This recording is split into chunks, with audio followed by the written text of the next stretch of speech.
Falcon fans, what it do, man? Good evening. A Sunday evening pop-up show, man. What's going on? Welcome to the 95 North Sports Machine. I got my guy, my co-host, Antoine Smitty Smith, Chris Tipmore, and we have two very special guests joining us this evening, for this pop-up show. We have some things to talk about, man, regarding these Atlanta Falcons. We have J.R. Clark of Pound for Pound and Ricardo, a real Falcon fan. I'm not going to mimic. I'm going to let you do that, but we're going to kick it off with JR first. JR, what it do, man? How you doing, brother?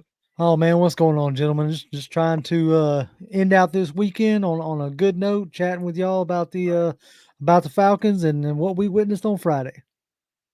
Indeed. Kondo. What's going on, guys? I think last time I was on here with y'all was draft night. Woo! Yeah, I think so. To say the least. I'm not gonna tell you this every time you come on here, Ricardo. What's up? You know what to do. Yeah, I'm getting to it. Okay, yeah, just making sure. But you know, man, this is gonna be an interesting season. I can say that. You know what I'm saying? So this is your boy Ricardo coming back at you with another video. Hey man, that was kind of dry, man. You gotta do better. This is the sports. Start the show over. Say it with your chest. Hey, everybody know. Oh, Lord, man. Absolutely, man. But, fellas, man, we got some Falcons football on Friday night against the Miami Dolphins. And, a lot of mixed emotions across the media, us fans, content creators, what have you not, man. But we did see the ever so important debut of 8th overall pick Michael Penix, which drew a lot of raving criticism from a lot of people. But I want to get it from you guys, man. How did you guys feel about Michael Penix's first start in this very young NFL season? We'll go with Ricardo, man. What was your assessment on what the debut of Michael Penix? It went as expected, honestly. I thought he did well. I thought he seemed like he knows the offense. It seems like he went through his progressions like he needed to. He had some throws that he probably wanted back. But for the most part, first getting out there, I thought he did. He played pretty well for himself. And the offensive line, I mean, that was the backups. I thought they held up well in the passing game too. So run game, different story, but in the passing game, giving him time to go through his progressions.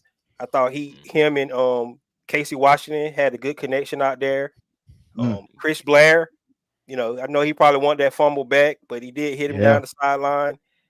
But in stride. I mean, I to me, he played way better than Taylor Heineke. And I know we probably can get into that, but man, my grandmama could have played better than Taylor Heineke. But and that could be just because Taylor Heineke. I mean, let's be honest, he's not getting a lot of snaps at camp. No, he's not. He's not getting a lot of snaps at camp. So I guess you can use that as an excuse, but he's still a vet. Yeah, and that's why to me it's just piss poor performance because he's been in the league too long to be playing like that. And my thing is, he played so poorly, and Nathan Rourke, he drove the team down the field twice. Yeah, he didn't get in the end zone. He showed fight, he showed grit, but he still gets cut. Yeah, I don't get it, man. I don't get it. They brought back. That performance. I mean, it seemed like he didn't even try to get first downs. Like it's 3rd and 5, and you go deep. Like, dude, are you trying to move the ball or what? Like. It seems like he don't know what he was doing out there. Chris, I know we're talking about Penix, but to me, when I think about some of the bad spots of the preseason, Taylor Heineke, he was just his whole time on the field was a waste of time. I mean, it didn't help nobody out from offensive defensive standpoint. It was just a waste of time. But as far as Penix go, I mean, yes, I can say he can be the future for the Atlanta Falcons. The way he presented himself to come out, like I said, some throws. He had a couple of throws that's off target, but you can see he did progressions. You can see he's calm. He wasn't panicking. He got pressured a couple of times. He got rid of the ball. So I like what I've seen from Michael Penix. Right. Yeah, I like what I've seen as well, man. He showced some skills. I'll give you the facts here, man. Give you the facts, man. he showcased his skills, man. It was a mix of sharp passes, ball placement, and he did have some effective decision making, I think. So to Ricondo's point, I think he does. Wow, it was a few passes he went back. You know, I believe he definitely could have went at least 11 or 12 for 16 at least.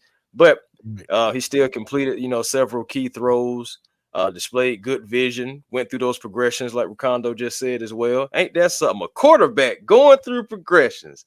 Ain't that something? But overall, though, Penix, man, he showed a natural calm in the pocket.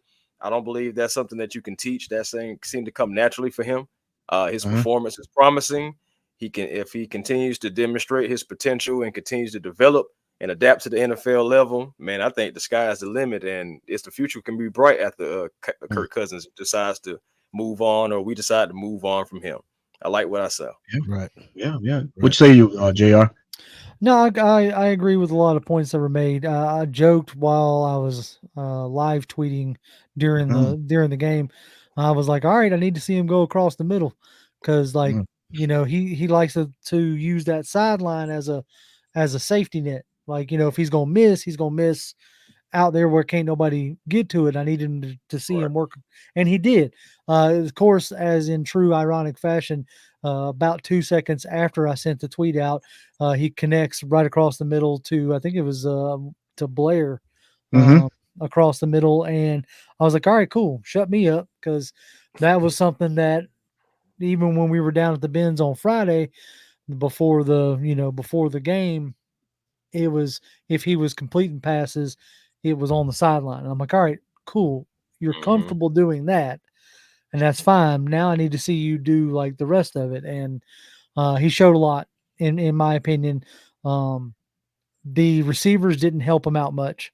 Right. That stat line could have looked a lot better. Yeah.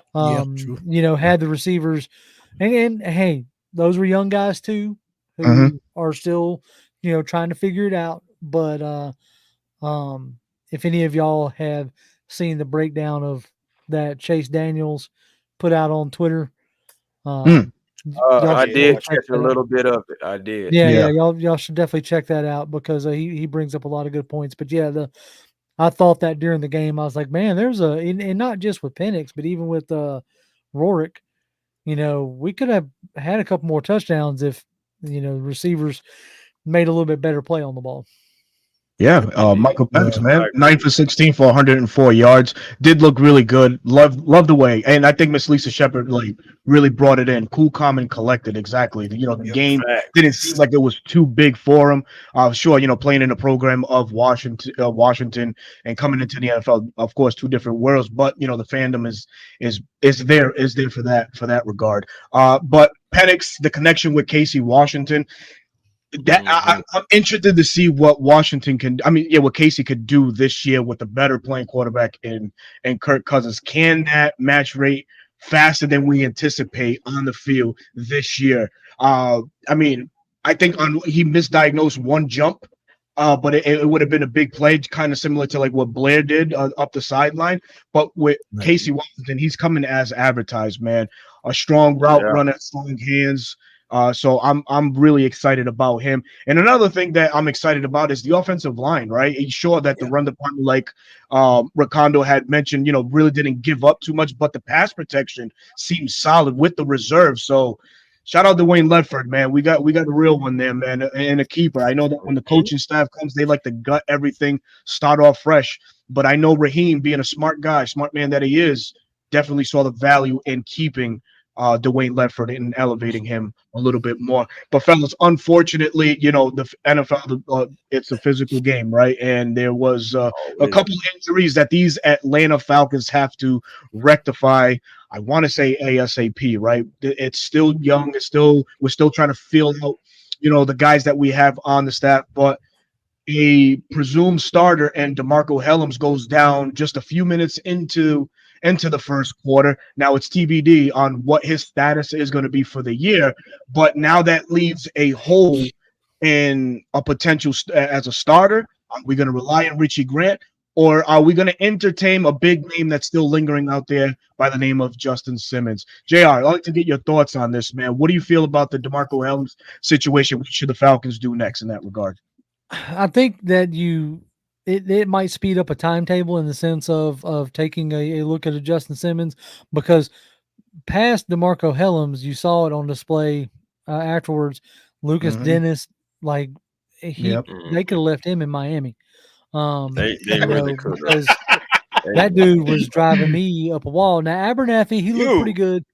But you know, now you're talking about, you know, you've lost presumably your backup safety that you felt good about, that you went into camp saying, okay, this guy's battling with the other, you know, with our other guy out there.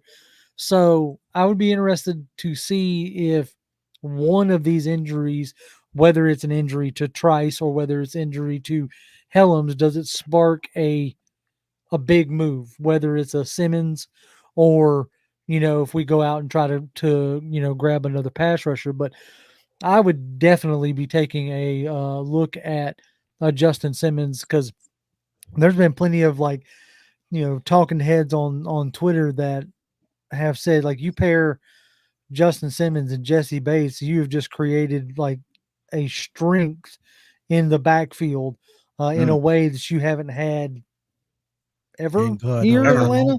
Ever, you're right. Yeah, Ever, right. dog. Like, We ain't never had. We always had the peanut butter, no jelly. But right, with that, right. we had You the know, like combination. for like a half a season, like Deku and Willie Moe William Moore, yeah. was an extremely good tandem, but you know, Deku, like, you know, That damn Deku, man. That damn Deku. Yeah. he flew the coop, so Just say the least. Oh man, shout out to let me ask you this: would it be a conflicting signing, bringing a guy like Justin Simmons? He obviously he does the same thing that Jesse Bates does here in Atlanta. He did the same thing in Denver. Now relying on a guy like Justin Simmons, who's a little bit smaller in stature, not as physical. His game is more erasing the top of a defense, but Jesse Bates does that for us a lot. Are we sold on having Justin Simmons as that enforcer? You know, because he probably plays some box nickel safety or something like that. Would it make sense to sign a guy like Justin Simmons now? Well, in the type of defense that you're going to be relying on, or that the league itself is going to, is that two deep shell.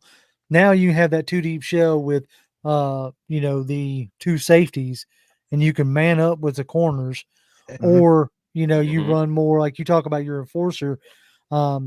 You could also alleviate that with a, you know, somebody like a hybrid linebacker. Yeah.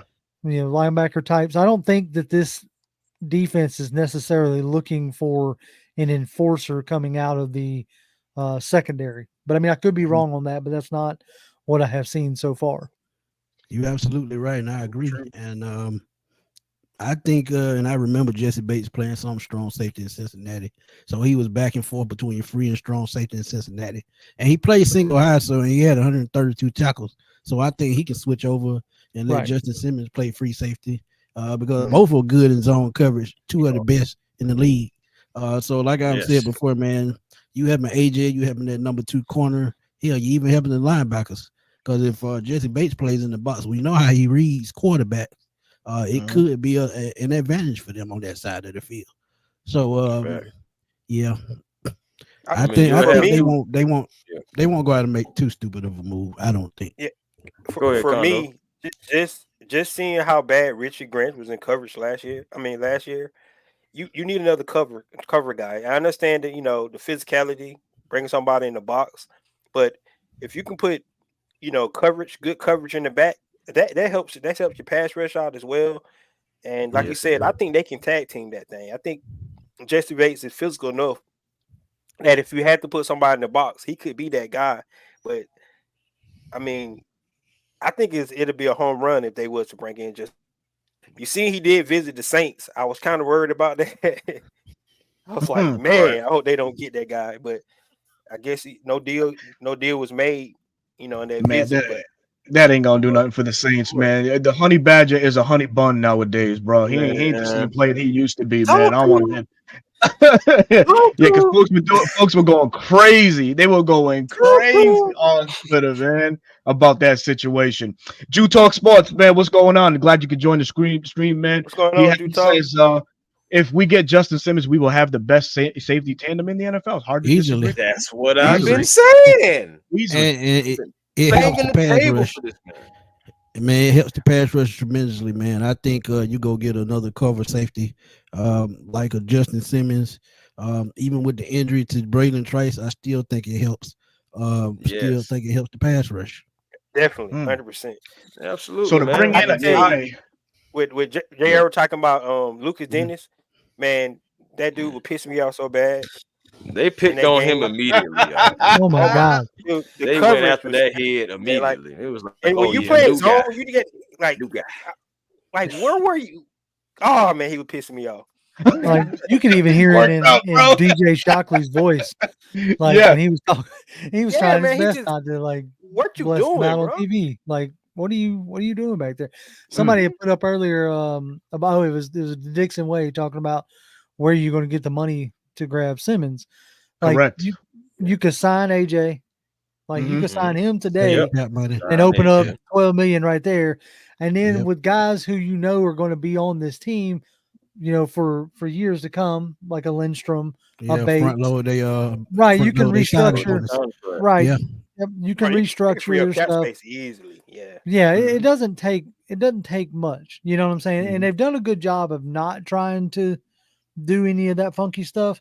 Which I can appreciate that with Terry, but like now's the time. Like, you know what I'm saying? Like if you're like these are the situations that you do some funky stuff for. You have to, man. The Falcons have a little bit over $2 million in cap space heading into this 2024 campaign. So I would expect the Falcons to restructure somebody's contract before we hit the ground running week 1. You know, we definitely need some emergency money. You know, I'm glad that these injuries didn't happen while we were, entrenched in the season. It kind of happened now where we can shuffle, make some moves, restructure now, and it's not going to make that much of a deal. But going forward, man, it's a position we have to address. Definitely. What's going on, Smith? The key part of what you're saying, if you sign a Justin Simmons, even though Bralen Trice went down, we still have D'Angelo Malone, we still have Lorenzo Carter. You can work with that if you got that safety back there on the back end of the defense helping out. That's 2 all-pro players in the backfield. We don't even know who the number 2. We don't even know who the number 2 corner is going to be. So that helped Kevin King. Kevin King. Hey, by the way, Kevin King owes Zach Harrison some money. He owes Zach Harrison some money. Definitely. But let's talk about this. Kevin King, happy for him, right? Grabbed an interception over, it's been 30 months. I think they 30 months. Yep, 30 months. Since he did anything significant. But having guys like Jerry Gray and Justin Hood here who know Kevin King exclusively, working with him in Green Bay, is there a possibility that they can start cross training him and having him play the safety role? Could that be something that this coaching staff entertain? Because it seems like Antonio Hamilton Sr. It could be a reliable backup to Mark Phillips or Mike Hughes. So that could be fine. But putting Kevin King, sliding him over to a safety spot, would that make a difference? I mean, I don't know. You guys let me know. I mean, it could happen. I'm always wary about cross training, just because. In the Falcons experience, it hasn't gone like extremely well, but I do know that the vast majority of people, the position you talk about, when a guy gets long in the tooth, so to speak, or a little older, is a corner switching to, safety because it's not as, quick twitch. You're not finding yourself running in trail position. So if somebody in the panel might be a little bit better experience with it, but that is an intriguing thought. Just for thought, fellas. Definitely. I mean, it's a good thought, but I mean, I agree actually with JR saying about the whole cross training thing, especially like this close to the season right now.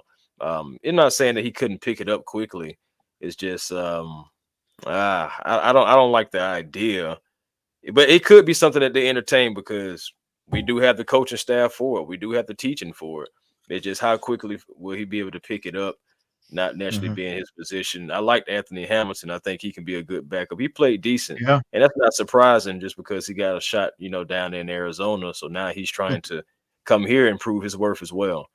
So we'll see about it with the corner position, but Yeah, I and still like another, making some moves to go get Justin. I'm sorry, man. Go get Justin Simmons, man. I've been talking about this man for 5 another months. safety came off the board again today in Tayshaun Gibson, Yeah, who we had a couple of years ago. So the safety position getting thinner by the day. You have Adrian Phillips and Cody Davis, the last two free safeties, and that strong safety. You got Micah Hyde, who's coming off an injury, so he's probably going to be one of those last minute to sign guys.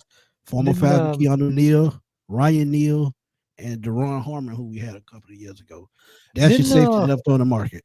Right. Didn't Micah Hyde retire? He probably did. I thought he had retired, but I mean, he probably did because he had a bad injury last year. Right. Right. Real bad injury. Ricardo, what you got to say, man? What's up, bro? Yeah. Just talking about Kevin King. Be honest with you, man. That was another good thing I liked about the game as well. The defensive backfield. The cornerbacks in particular. Kevin King, Anthony Hamilton, Antonio Johnson, all those guys played well, man. So, just the fact that we didn't have any of our corners out there, the depth there, we don't know who the second cornerback gonna be, but those guys played well, man. They was in the pockets of all the receivers. They was getting PPUs.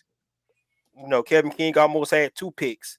And of course, that was, like he said, it was Zach Harrison, that pressure, coming from Zach Harrison. But from the secondary, from the cornerback position, I was impressed, because that was one of the things that we were figuring out who's going to be that second number 2 corner. But the way those guys played, I like the depth there, just to say, from a cornerback position. No, and I remember saying Antonio Hamilton was one of the guys to look out for because last 2 years of Arizona were his best 2 years in the league, and it seemed like he finally turned that corner. So I could see Antonio Hamilton as number 2 or nickelback. So we'll see how it turns out. Some depth there, y'all. Got a quick super chat from Willie Doc. Thank you for the $5 bid, man. Said appreciate everyone's expertise with these injuries. Could we still win the NFC South? Would we be able to make a deep run in the playoffs? Thanks, y'all. Yeah, I mean, absolutely, man. Just barring all these injuries, man, it's the offensive show, man. So I think we're in good hands, with this offense. If we can play competent defense or that bend but don't break mentality, even though we don't want that, I think we could make a pretty decent run in the playoffs, no doubt, man. Agree. And to be honest, I'm not gonna say I like that this happening, but we're really gonna see how TF and Raheem Morris react to these injuries and how they counter these injuries. I don't know about y'all. Bring it. I'm starting to get like a side eye at TF. Like, all right, dog. Yeah. Like the shine has worn off, my friend. If we want to talk about, like, some folks want to try to say, oh, he couldn't do what he wanted to do because of Arthur, what have you. Okay, it's your show now. That's out the door. Right. You can't hide behind that no more. So, like, what are we doing? You know what I'm saying? It's important to say too. This is his first wave of significant injuries that happened before season starts. He had one to deal with Kyle Pitts in season, but beforehand, the Falcons been pretty healthy going into the start of the season. So it's like JR says, give him the side. I say, hey, TF, what you gonna do? Ball's in your court now. That's Time it, to pivot, man. Yeah. How you gonna pivot from this? This is a part of the game. This is part of your job. I said earlier, move them contracts around. Do what you got to do. Right. I mean, don't sign AJ. I mean, I know we've been talking on the show and saying for a long time, don't get into another Julio, Matt, Deion Jones situation. But right now, you don't really have a choice. You want to win now team. Jake Matthews, Grady Jarrett, David Onyemata getting up in age. We know that. Right. So now you pushed your chips in. You pushed your chips to the table when you brought in Kirk Cousins. Right. When you gave that man $90 million for 2 years, $180 million for 4. Like, when you did that, you said we ain't gonna accept. Right. Yeah. We ain't gonna accept any more mediocre play. Right. And we feel like we got the roster to at least compete. All right, fine. You took a hit. You tried to get Montez Sweat, Daniil Hunter, All Yeah. these other guys, you ain't been able to close the deal. Mhm. So, like, now you need to. It's time to nut up. You know what I'm saying? Yeah, Yeah, something's got to absolutely. give, and then we got And an owner that's ready ahead. to win now. That's why all Right. this money is like going different places and into different positions that we need. I will give Terry that we have got positions that we need, but I definitely need to see how he's going to pivot from this. Are we going to stay pat? Or are we going to go try to make some moves? I mean, things Facts. need to happen. So I agree with you Ricondo guys. look like he Sean is anxious. going Go off. ahead, Ricondo. Yeah, Go ahead, Ricardo. yeah. Yeah. I think because I think Raheem Morris played a big role in this too, and I hope Indeed. that he's not getting into that whole Arthur Smith thing. I think we can coach up somebody. You see what I'm saying? And if you get into that crap, you know what I'm saying, because we need to get somebody. I agree with y'all 100%. Y'all need to make a move. Ricondo, But if you get into the I thing gotta like, go there. well, I think I got a great coaching staff. We can coach up somebody to do. Nah, man, you need players. I mean, that's Mhm. just you got to get Ricondo, players. I gotta go And there. that's what happened I with the gotta go there quarterback. again. That's what happened with Where the you going, quarterback. Smitty? Yep, that's what happened with the I'm going quarterback. just They like we talked again about. thought Go they ahead, had Ricondo. something and they screwed it up. So don't do Right, that junk again, man. Don't do it again. Don't do it right. again. And I got to Yep. go. We talked about Justin Simmons earlier. We said, "Here, go for it. Win our team." I'm gonna go back on a Right. limb and say what I said the other day. This is exactly why I said it. This is exactly why my boy Bro Talk said it. If you want to make a real change on this team and go for the future right now, go get a guy like a Michael Parsons who you know can come in and dominate, and who you're gonna have the next 5-6 years. That's If it. you want to make a splash move and finish this team off the right way, go make a move like that. What did the Rams owner say when they didn't have a first round pick for 6 years? He said to hell with them picks. So you got to have that mindset when you have a win out team. Remember when the Yep. Rams went out and got Von Miller and Matthew Stafford? What Mhm. same Jalen type Ramsey. thing? Raheem They pushed was all their on that chips in. team. Raheem was a coach on that team. So you go out, you got Kirk Cousins, that's your quarterback. Remember they got Von Miller, you go out and get Michael Parsons. That's your edge rusher. You talked about Jalen Ramsey. What is Jesse Bates? One of the best safeties in the league. You go ahead and pay AJ his money, put him to get him out the way, put that $10 to $12 million back on the books, and hey, we rolling again. Yeah. No, that would be a long-term solution. Seriously, though. Jerry Jones don't want to pay nobody down there anyway, except for He Zeke. not gonna pay everybody. You got CD, Dak, and you got Right, Michael. he Michael's the over here odd talking man. about Think like about it. Think about Yeah. it. Like I said before, though, he's got to pay Dak Prescott because he cannot afford to start over at quarterback again. He got to pay CD Lamb because that's Dak #1 target. So who's going to be the odd man out? Michael Parsons. That's Michael it. Parsons. Yeah. Yeah. So Well, he just better needs to pay come on that to before the Atlanta. season. Because if he don't pay that gone. Oh yeah, definitely. Oh yeah. No 100%, franchise man. tag, no Look, trade clause. you He's don't- gone. So if you he don't don't think pay the him, Raiders he are don't pay watching him that before this situation? season. That gone.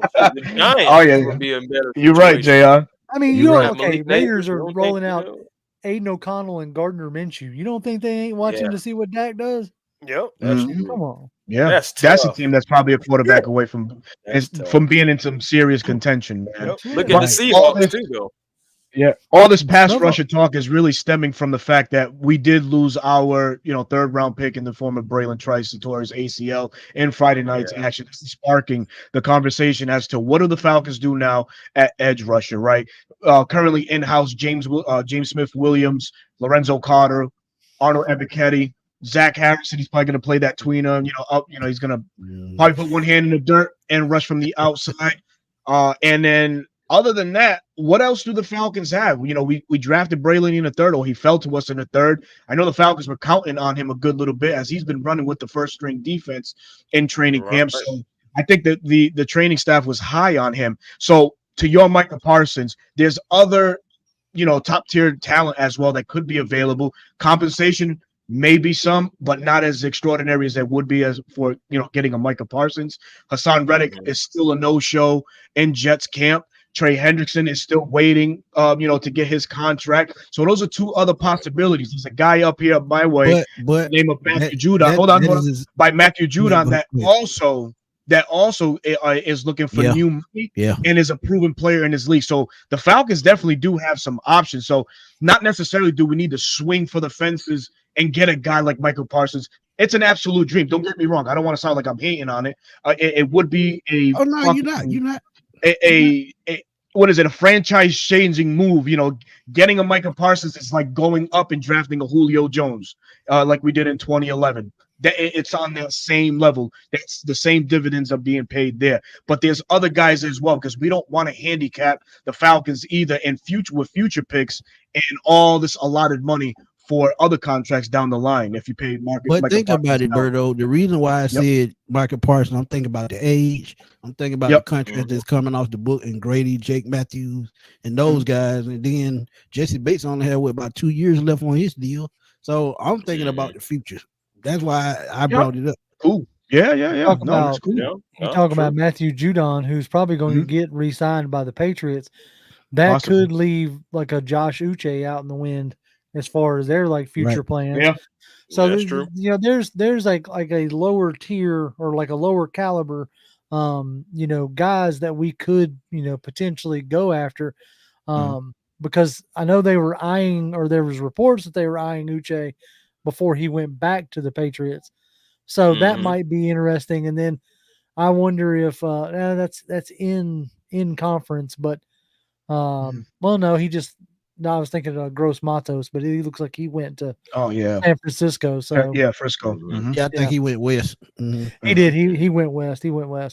And so I highly doubt San Francisco is going to come off a guy they just re-signed. So I was looking at potential guys that we could trade for. Oh, we could go back in the time machine and see if we could get a Kavalavan Chasian. Oh God, an LSU favorite? Come on, JR. I remember that year he come out, man. Me too, man. We were all over him. Well, folks were all over him. Ricondo, what you got, Ricondo? So the reason we talk about this, because if you watch the preseason game, they had Lorenzo Carter out there. He was out there. They had, like you said, Evan Katie played a lot of snaps. Which is they trying to see what he got. You know what I'm saying? Exactly. So, that's concerning because we ain't deep at that position already. But you have 100%. You're starting in out there, and Lorenzo Carter. You had Armor Katie play a lot of snaps. We lost Bralen Trice. We getting thin, man. So I know they saw Brandon and I. They brought him in, but they don't have a lot of choices there. So it's concerning that when you got who we thought was going to be, one of our premier pass rushers play a lot of snaps in preseason. When we seeing guys, just going down on injuries, you think you want to get him out the game, but he played a lot of snaps. He was on special teams. Is he on the? Is he? Is he on the block right now to get cut? I don't know. It was concerning, man. You got your presumed first string starter on defense at the edge position in Arnold Ebiketie, and he's out there running with special teams. He was making tackles with D'Angelo Malone. I'm like, oh shit, we have D'Angelo Malone sighted. Man. But Malone was everywhere. Ebiketie played 3 quarters. To me, that's a red flag. And like we were talking before we went live, I'm like, man, that's enough to draw a red flag and say, okay, maybe this organization doesn't value him like the past regime did, or the past regime. Keep in mind though, he's not their guy, right? Yeah. And that's something that we gotta keep in mind is, even though we think highly of him, or we think that he's going to take a next step, and he has been running solidly with the second team or the nickel packages when they've ran him out there during training camp. But like you said, the fact that he was out there as much as he was on Sunday was, extremely concerning to me. Yeah. And I wonder if that is an indication of what role do they see for him. Well, I can tell you, he can't set an edge to save his life. No. No. You're right. That was why he couldn't take over the spot from Bud. Right. He can't set an edge, man. He's terrible at that. So, I mean, the crazy part about it is, if you're looking at it, he our leading sack rusher from last year. Because Calais and Bud gone. Yeah. So he had 6. They had 6.5. So I don't know, man. I don't know what Raheem Morris and the coaching staff got up this, their sleeves to try to create this pass rush. But right now, coming from the outside, I don't know. No. Out of your Falcon mind makes a great point. If they don't add the amount of times we see Ellis might go up. And I agree with that. Yeah. And we have James Smith-Williams as well, but at the same time, Kaden Ellis is really, to me, a more established pass rusher than Smith-Williams. But we'll see, man, because go ahead. Oh, sorry. I was going to say it might add a new dimension to, so far through camp, you have not seen them roll out all three linebackers at one time. Yeah. Like they have not rolled out Ellis, Landman, and Anderson. With them going down, depending on, like with Trice going down, that might open up a new dimension for, a guy like Anderson who, could come off the edge. So who knows? Let me paint a scenario right quick. It could work, JR, because if y'all watch JD Bertrand the other night, he was flying all over the field. And we talked about him being a tackling machine. He showed just that. Special teams. He was shooting gaps. He was doing everything. We were wrapping up on tackles. So you could see Kaden Ellis outside. But go ahead, Berto.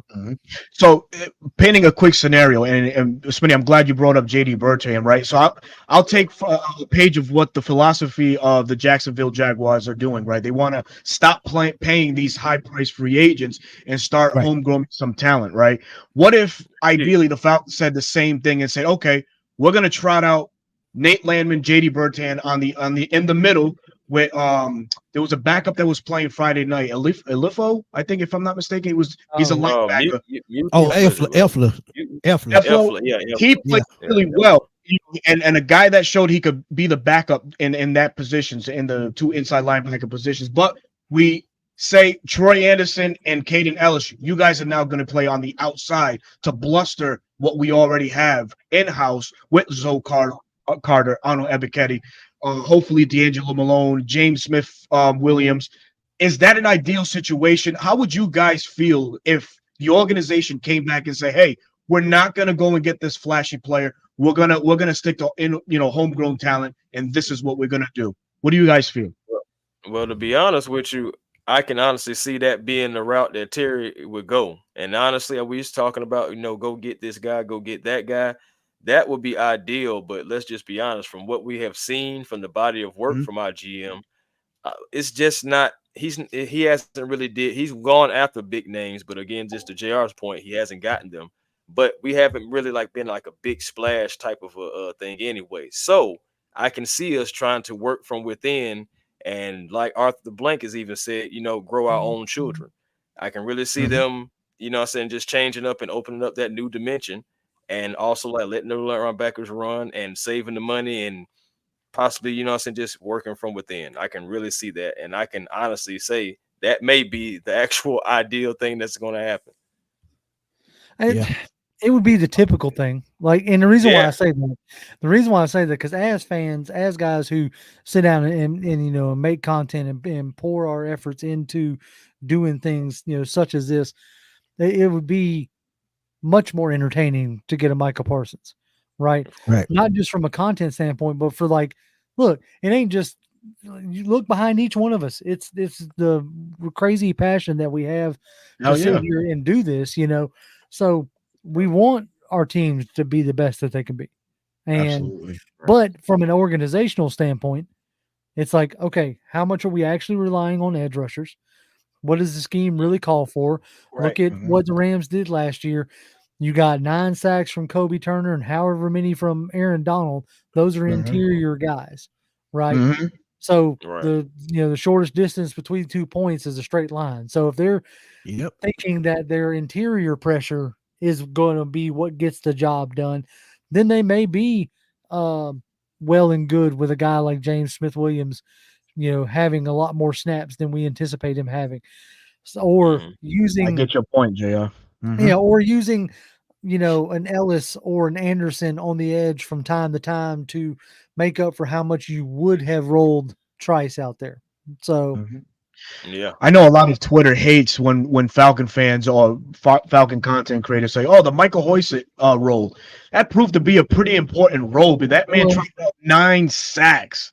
Hello. for the Rams. It was a co-leader with Kobe Turner last year, like JR mentioned, in the interior. So a guy like James Smith can fill that void, that void or that hole in that role. But was Dr. Ganja mentioned an individual right here, Abdullah Carter, 2025. I am all on his hype train. Man, edge rusher out of Penn State. High on this kid. Can't wait to see what this season unfolds for this young man. Double-digit sacks. Boy, interesting to see.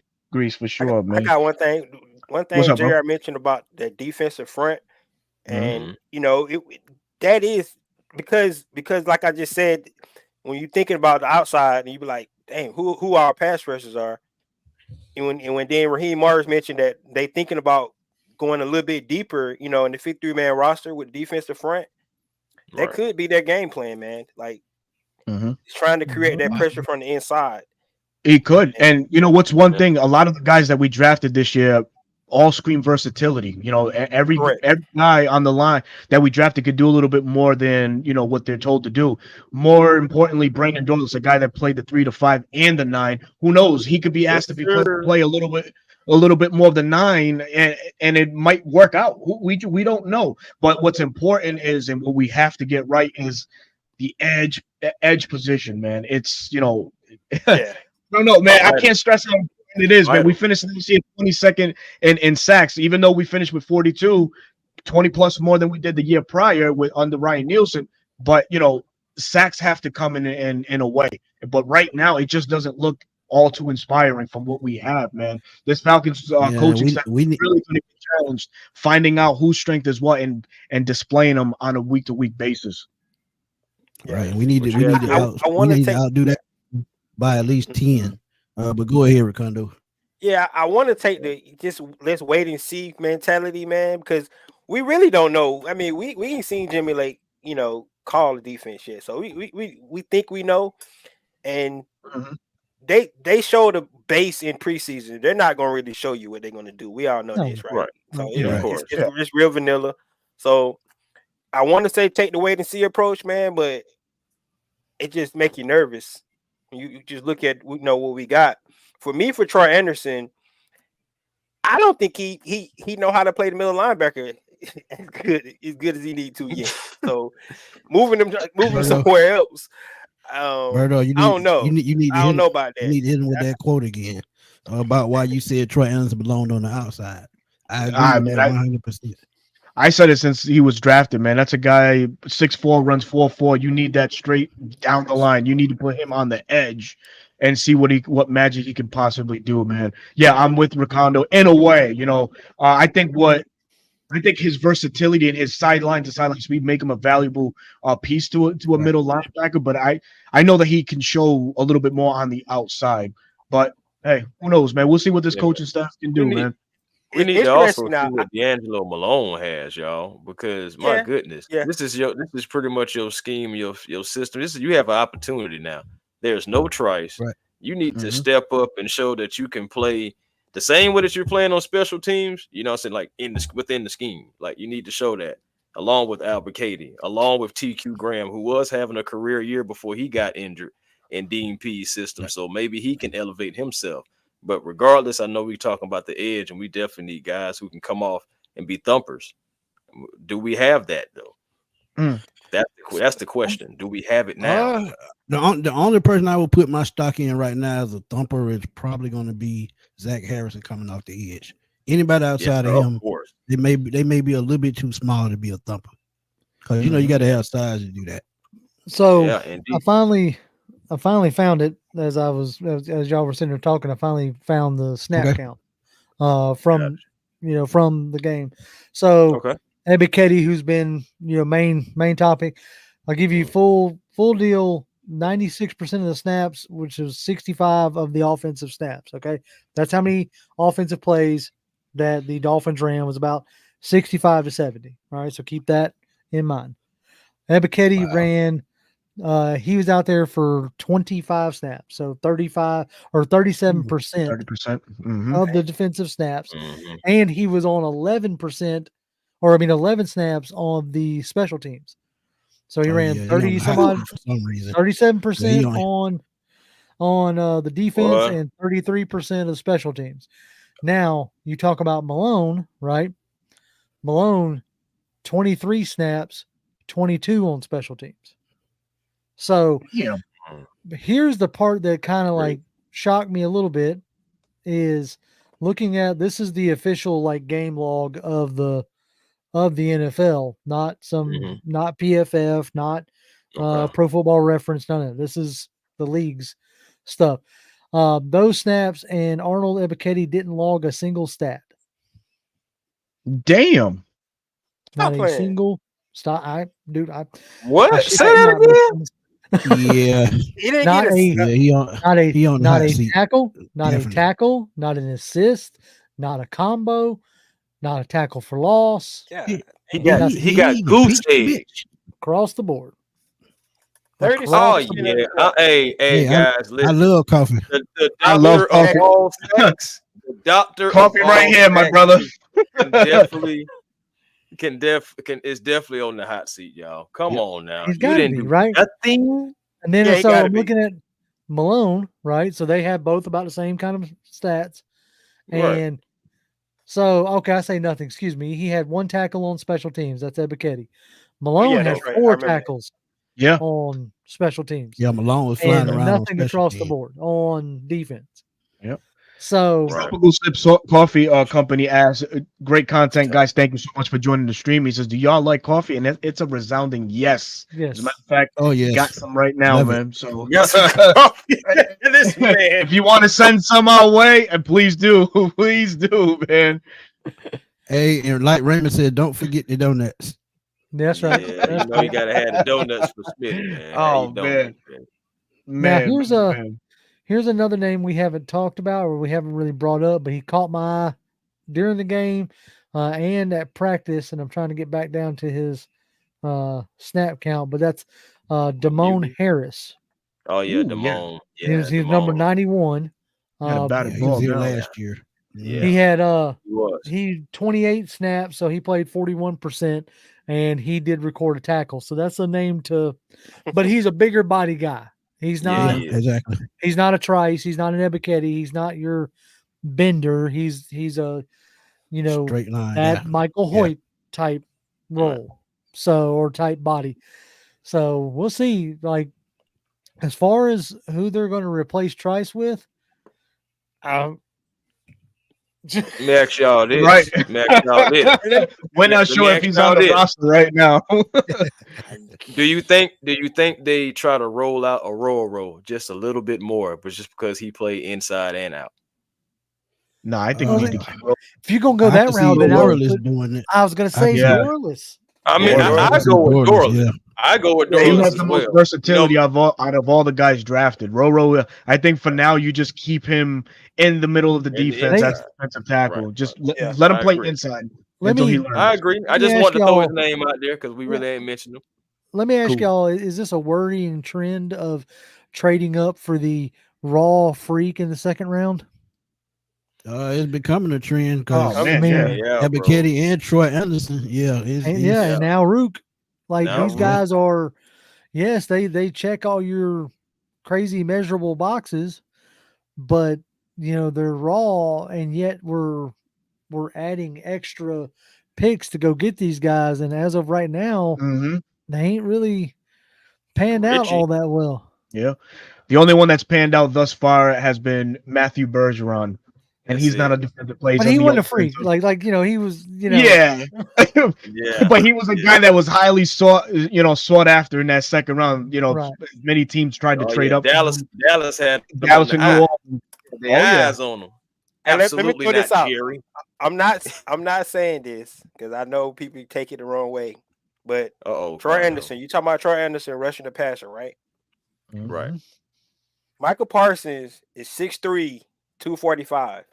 Cool. Troy Anderson is 6'4", 240. 240. I'm just saying.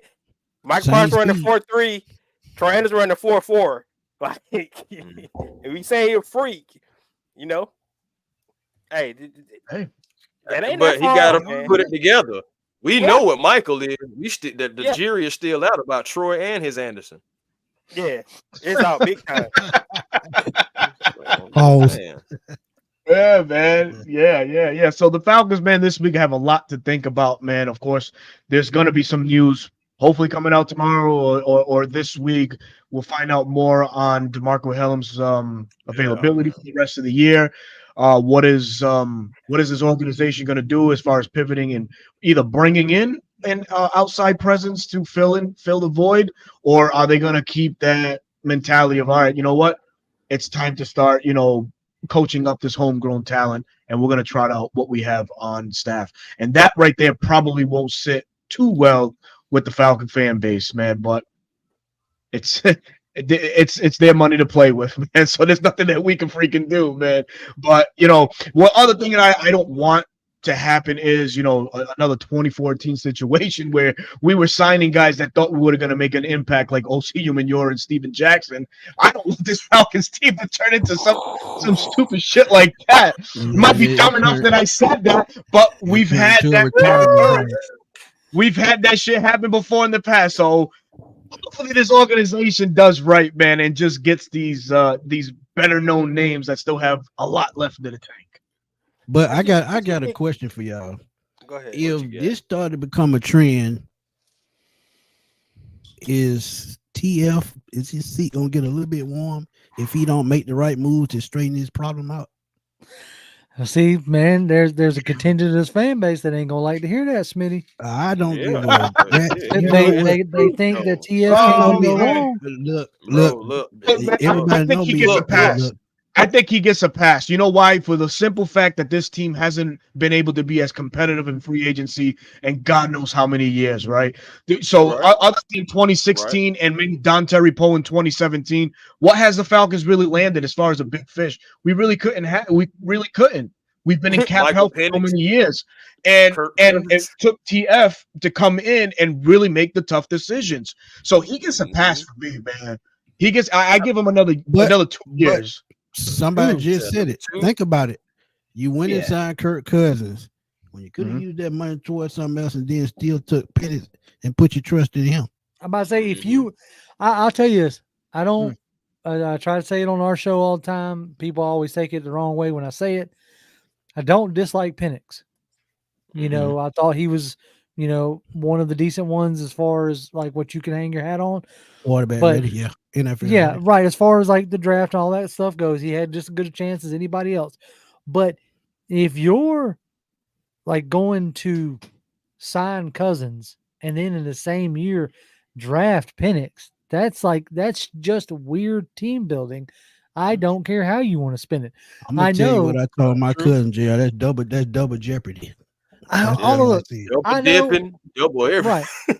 I know for a fact, I say for a fact, in my mind, I know they wanted to be up on that podium with Penix and with Latu or with Turner or with whatever.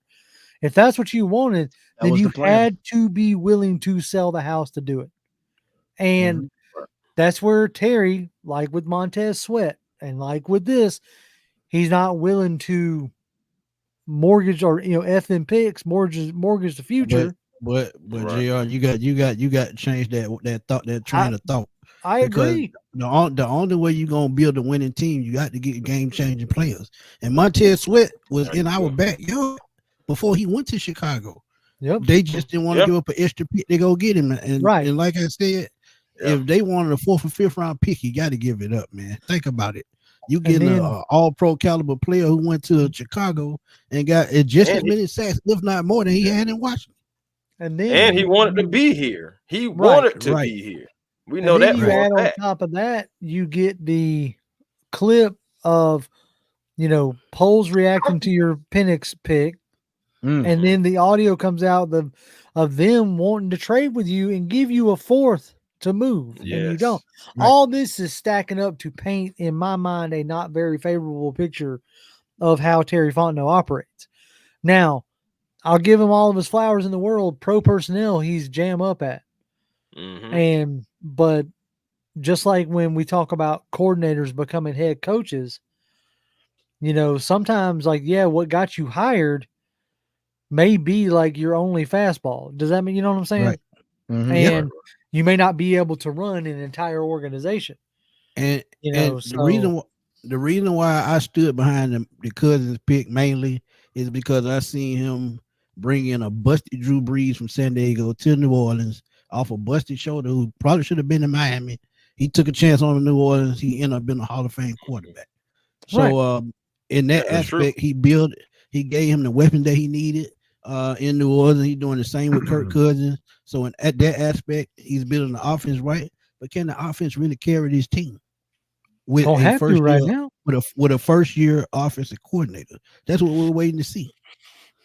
Everybody just wants to assume that. Yeah, everybody just wants to assume that Zach Robinson is the next, the next bright mind, and he may be. Right. But there's a lot of going out on a limb just because it's our Falcons, and I hate to say it at this junction, why have the Falcons earned that in the past 7 years with us, as a like people on our channel are like, oh, JR, you're starting to be too negative, and I hate that because I started doing what we're doing just because I was tired of hearing all the negativity. Well, now doing it in this capacity, thinking about it and analyzing it, now I'm starting to really understand where it comes from. But I don't understand why Falcon fans get so riled up about we giving our opinions. I told y'all the first two games, and Berto and Chris was sitting there. I told y'all after those first two games, something was still wrong. But what did they say? We won the game. Why y'all complaining? We still watching what's going on the field. So you got to criticize what's there. So I mean, come on. Yeah. Right. I give Terry a pass, though. I think Terry is going to get a pass because of his body of work, as far as like working the money, stacking up on different positions and some depth and everything. And you can't really put the injuries on the GM. No. But I will say, it is your job to be able to pivot. Right. It is your job to be able to handle your business. That's exactly my point. He needs to fix this problem. Yep. Daddy used to always say, how you react is what defines you as a man. Yeah. Right. You know what I'm saying? Right. So there's things that are going to be out of your control all day long. Like nobody in their right mind think we're going to go down to Miami and lose 3 players, in span of a week. Now it's how you react to that is going to start to define your legacy as a GM. Yeah. Yeah. So I think we got a good one, man. Go ahead, Rocondo. Go ahead, bro. Yeah. So I'm not going to relitigate the draft pick. You guys saw my reaction to that. So, and I'm cool with it. I'm cool with it now. I'm cool. So I'm not going to go ahead and relitigate that. But it is confusing a little bit. Because if you go out and pay a $180 million quarterback and then you take the future, which I understand it. So I'm not, like I said, I'm not trying to go back to that. But at some point, man, I think Terry Fontenot is going to get a pass because of the new coach, Raheem Morris. And that's if Arthur Smith was still here, he'd be right along. They'd be right there together.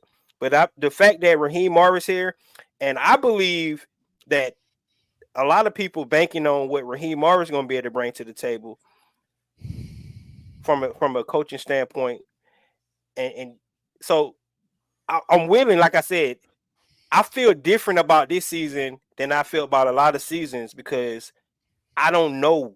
I got a good feeling. I think the offense is going to be good, but to your point, it's a new offensive coordinator, got a new defense coordinator. So the talent's there. I think Kirk Cousins is going to be really good. But man, it's a strange season for me. Like, and be honest with you guys, if you notice, I haven't been doing as many shows as I usually do because I don't know what to say, man. I'm lost for words at this point. I'm just be honest with you. I feel good, but then I'm like, is the team really good? Like, I don't know. I don't. It's weird because we talked about the pass rushers.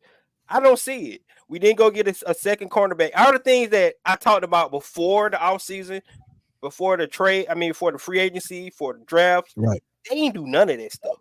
They ain't cut players I thought they was gonna cut. They did like the total opposite of everything that I expected them to do when they brought in new coaching stuff.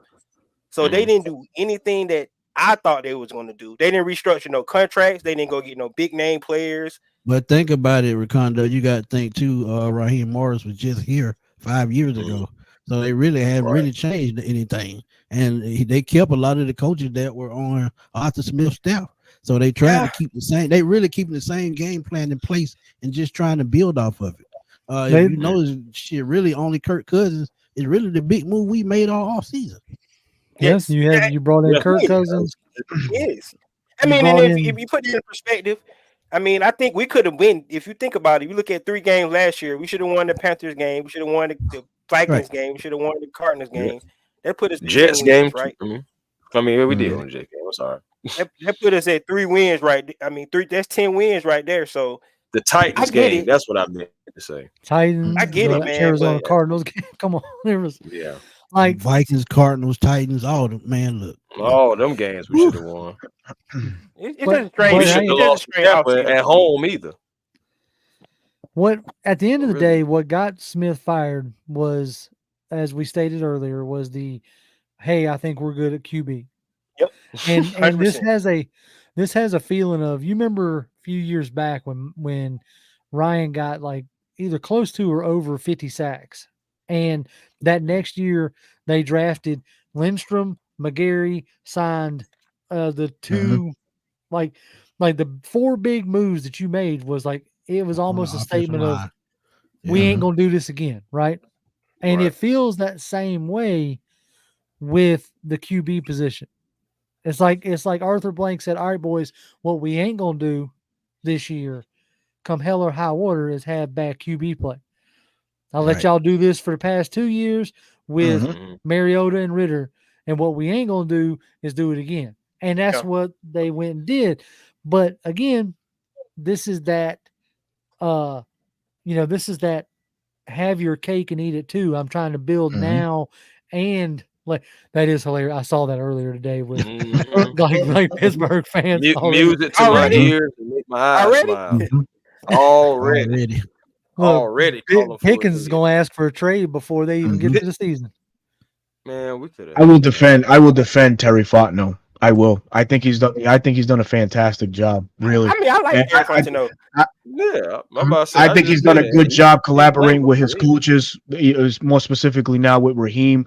Some coordinators don't make good coaches, and that was evident with Arthur Smith. He couldn't handle it. He couldn't handle all of that, right? You talk about the quarterback room. You got to remember, Matt Ryan was here for 14 years, right? And we never really drafted any succession plan behind Matt Ryan. We failed at that every year. Arthur Blank had to open his eyes and be like, okay, now we can't do that. So Raheem, we're going to give you every chance to make this organization right. And I think it's exactly what he allowed him to do. I think that the Kirk Cousins and the Pennis pick go hand in hand. I think it was I think it worked out good. And for the Montez Sweats that we missed out on and the Danielle Hunters that we missed out on, I think the Falcons' way to pivot in the draft was going back to back to back on the defensive line. I think that was their way to right that wrong. I could be wrong at the end of it, but that's just my opinion. That's what I feel the Falcons tried to do. They tried to deliver this fan base or this defense and their first year coordinator. That guy on defense is just, other teams. Man, they did try. Can't knock them for not trying. Let me ask you, Josh. Go ahead, Jerry. No. I was gonna say, like, my only thing is, like, after this weekend, obviously preseason whatsoever, you see Latu like lighting it up. You see Turner lighting it up. Like, are you still okay with the idea that you're not going to see Penix for at minimum 2 years? Right. And with it. Probably, and that's couldn't do his job. I don't know. Right. And I get it. Like, at the end of the day, as I tell anybody, as I said for the past 2 years, and I'll continue to say, I hope it pans out. Because if it pans out, that means we're set at the most important position for the next 15 years. And that is far more important than anything else.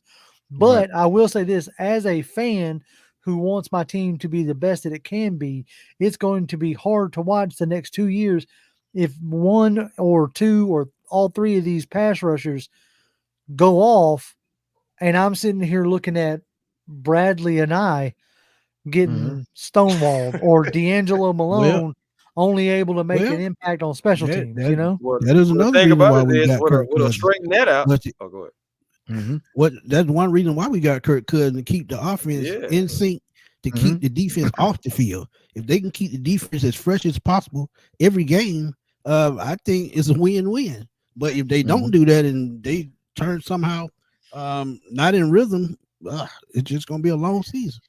I see it like this though. Go ahead, Ricardo. No, let Ricardo go. Go ahead, Ricardo. Yeah, I guess the point I'm making is, what I'm saying is that I just don't want the team to feel like, because he said it at the combine, we was a quarterback away.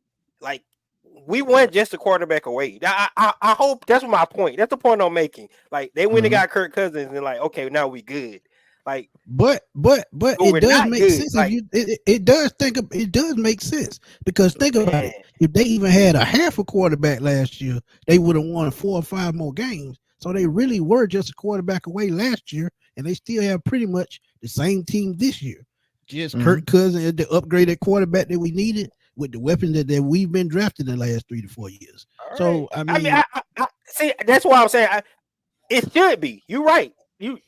I believe that Kyle Pitts, Drake London is going to have great years. I ain't lying. I think they're going to have. I think Kyle Pitts is going to get back to first season. I think Drake London. Drake London almost had 1,000 yards with freaking Mariota and Ritter. So I know they're going to have great seasons. So I agree with you.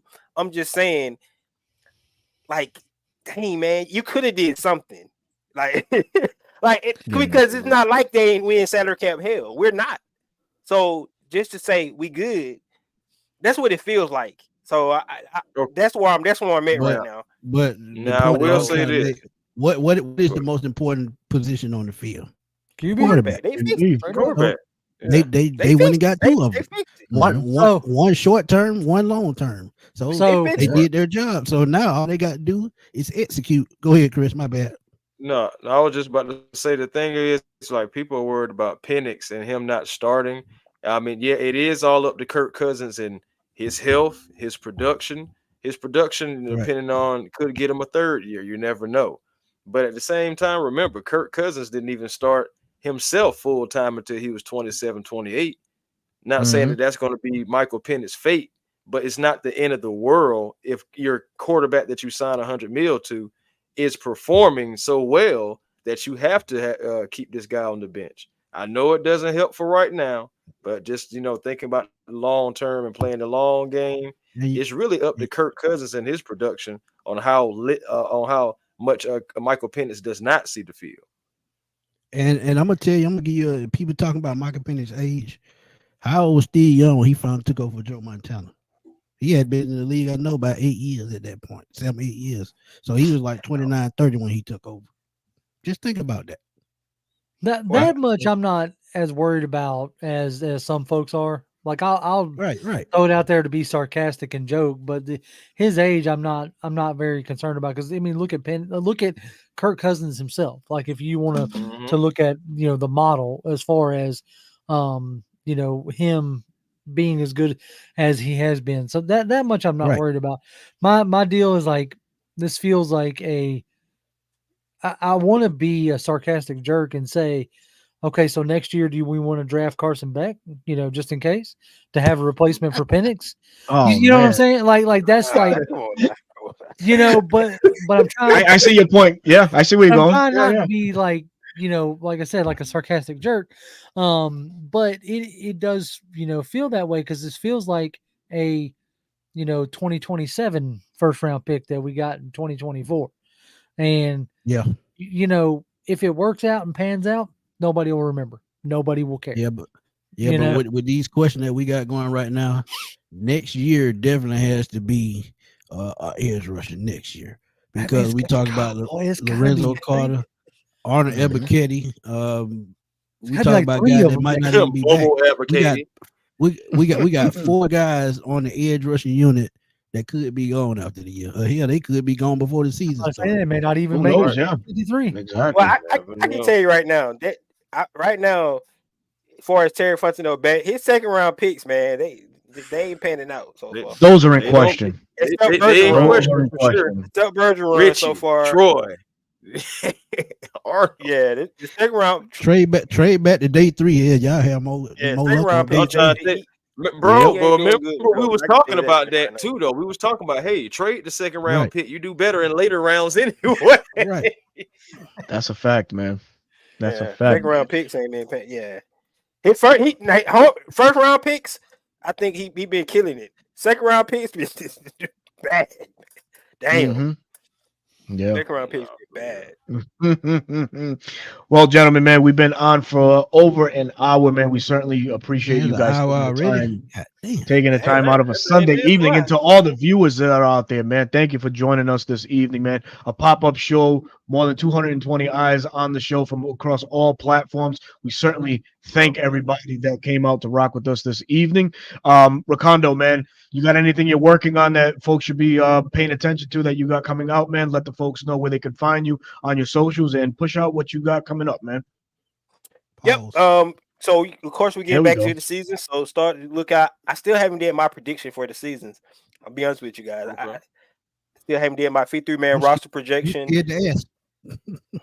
Yeah, because I don't know, man. I'll be honest with you. Like I said, I'm up in the air this season, so it's gonna be a strange season for me. Usually I be glass half full kind of guy. This year Now, I'm in the now middle. you glass half empty, No, it's halfway full. So still half full. because I don't know, but watch out for shows, guys. I'm gonna start. Like I said, I haven't been on doing a lot of shows. I've been doing at least one live a week, but if you guys know me, I was doing show after show after show after show. Definitely gonna get back into it. The season about to start back up, so be on the lookout for that. Just like he said, catch me on YouTube, Recondo Real Falcon Fan. The same thing on X, I guess, and then Instagram. And that's all I have. This is your boy Recondo coming back at you with another There we go. video. We got one. There it is. We got Chris, one. man, what are you working on, man? What are you working on, Chris? I know you've been taking TikTok by storm, man.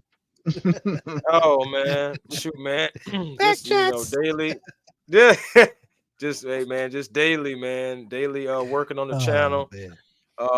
coming up with different things. I do have a few ideas that I'm coming up with, formulating, it's going to turn into a video, so look out for that, man. A1 Forever Sports, the show that's cool and fly too. Be generational because it's always time to be, and don't settle for less because you can always have more with the vision. I know it's like 10-13 at night, but hopefully you guys have found your peace today. Positive energy always creates elevation, and that's how you find your peace. I was happy to be on here with Recondo, JR, 11K, AA, and you got A1, man. What else can you ask for on a Sunday night outside of Falcon football, So it's beautiful to have you guys up here and do something with you guys. It is what it is. Hey, what ain't no oh my what? She said she trying to tell you shut up. Man, anyhow, you better eat them snacks. Oh man. JR, what you got, man? Oh man, y'all can always find me on Twitter. I'm at Grim1128. That's GRIMM1128. And we go live every Tuesday, 7 p.m. on Pound for Pound, ATL on YouTube. Me and my co-host Jonathan will be live this Tuesday, yakking about this game, giving our thoughts. So come by and say what's up. Yeah. That's what I'm talking about. She talking about her. We trying to go to sleep. Yeah, you 40 now, so you old. You mean Hey, look. you. Look, I need to go to sleep. Before y'all started this whole thing, I was fixing to be like, I'm out, guys. That's how it be. Well, we're But glad y'all know came where to on. catch me, man. Glad you came Y'all on. know where to catch me. Smitty Sports Machine on YouTube, on Twitter, Twix, X, whatever you want to call it. Fatboy Slim _21. I'm always on there starting drama because that's what I do. And like I said, I had a big announcement, man. We ran across another former Falcon today. Well, we're gonna have him on the show Wednesday night, 9:30. Yeah, another late night show. We late night like starships, but look, we're gonna have fun, man, and make sure y'all come out because look, y'all know we put on for the city and we have fun. So Mr. Andre Crockett will be on joining us on Wednesday night, 9:30 p.m. So y'all be there, be square, all that good stuff. Cause we gonna have fun, man. But Birdo, man, you know how we may rock, need him man. to suit up, bro. Yeah, boy, that linebacker. That's what I'm telling you. Real. But Birdo, you know, go to sleep and take a nap, Joy. Take a nap, and you'll be right there. Yes, sir. Man, it's your boy Birdo, your host, 95 North Falcons Talk Show. That's the platform on YouTube. You can find me on Twitter under RI Falcons, and I will be live tomorrow afternoon on Bleacher Report, 5 p.m. to talk about these. Some folks are calling them woeful already, but these Atlanta Falcons, goddammit. So you can find me on Bleacher Report at 5 o'clock live tomorrow afternoon for the panel for our guest JR and Ricondo. We will catch you Wednesday night at 9:30. Henry Crockett joins the show. Can't wait for that one. But until then, y'all enjoy your Sunday night. Go get your snacks. Peace. Peace.